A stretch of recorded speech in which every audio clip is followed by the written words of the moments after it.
Овогодинешното издание на Струмица Опен Фестивал од вечера добива на интензитет во ритмот на музиката со застапеност на различни музички правци за различни вкусови. Убеден сум дека оваа летна фестивалска понуда од ден на ден ќе носи се поголеми возбудувања за сите музички околници.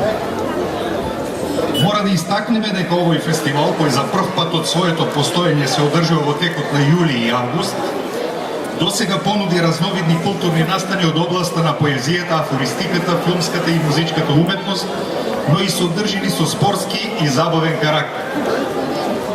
При тоа се одржа 8 програмски настани со настап на 70-тина учесници од различни области.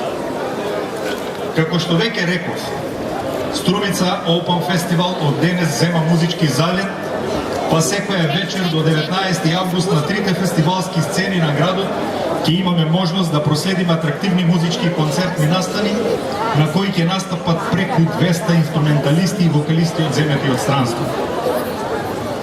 Убеден сум дека струмичани и граѓаните од другите македонски градови, но и од соседните земји ќе уживаат во богатата музичка програма, но и во препознатливото струмичко гостопримство. Ако музиката се засновува на 7 основни ноти, тогаш седмото издание на Струмица Опен Фестивал нека донесе безброј ноти кои ќе ги пленат срцата на сите влюбеници во музиката и песната. Со таа моја желба и уверување, музичкиот дел на Струмица Опен Фестивал го прогласувам за отворен.